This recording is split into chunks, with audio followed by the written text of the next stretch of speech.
موج لگی پئی تیرے خلیل دی.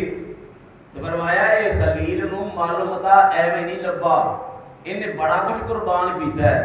تو کہنے لگا جی میں آزمان لواں. اللہ فرمایا جا آزما لے, مینوں اپنے یار تے پورا یقین ہے.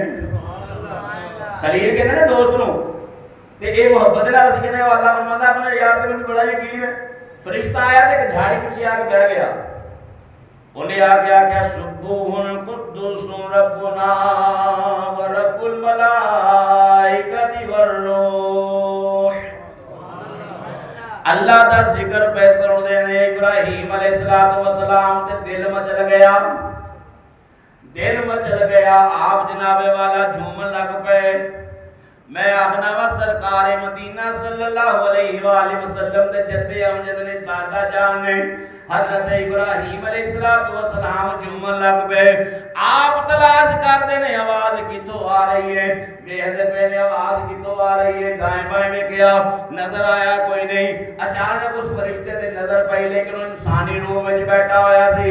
آپ نے فرمایا بیلیا میرے یار دا ذکر تو کیتا ہے, یار دا ذکر تو کیتا ہے.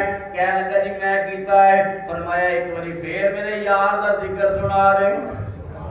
کہندا جی پہلے تو میں ذکر اپنی مرضی نہ کیتا ہے, ہن ذکر کراں گا تے ملے گا کی. فرمایا ادھا ریوڑ تینوں دے دیاں گا. انہیں ادھا ریوڑ اپنے والے پاسے کر لیا. پھر پڑھدا ہے سبوح قدوس ربنا و رب الملائکۃ والروح. پھر میرے رب دا ذکر پہ کر دینے. حضرت ابراہیم علیہ السلام جھوم دے پے نے. جدوں نے ذکر ختم کیتا آپ نے فرمایا بیلیا پھر سنا.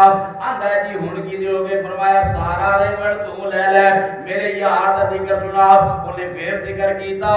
آپ پھر جھومن لگ پے. حضرات گرامی مست ہو گئے, اللہ دا ذکر دے اندر محب ہو گئے, اللہ دے ذکر دے اندر گم ہو گئے. اللہ دا ذکر سن دے پے نے.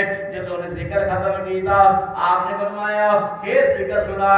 آندا جی ہوں تے تواڈے کول دین واسطے کوئی شے نہیں. میرے ابراہیم علیہ السلام نے فرمایا ریوڑ تیرے کول ہے, چرواہا بھی تینوں چاہیدا ہے. چرواہے دے طور تے میں تیریاں بکریاں چاراں گا. میرے یار دا ذکر سنا دے, میرے یار دا ذکر سنا دے. حضرت ابراہیم علیہ السلام دی اس ادا نوں ویکھ کے فرشتہ اپنی اصل حالت وچ آ کے آندا ہے یا نبی اللہ میں تے تہاڈی آزمائش کرن آیا سا, لیکن تو تے اپنے رب دی یاد وچ سارا کچھ دین واسطے تیار ہے. سارے کماں وچ پاس ہو گئے تے ایک سپلی آ گئی. اے لفظ نے استعمال کیتا سپلی آ گئی. استغفر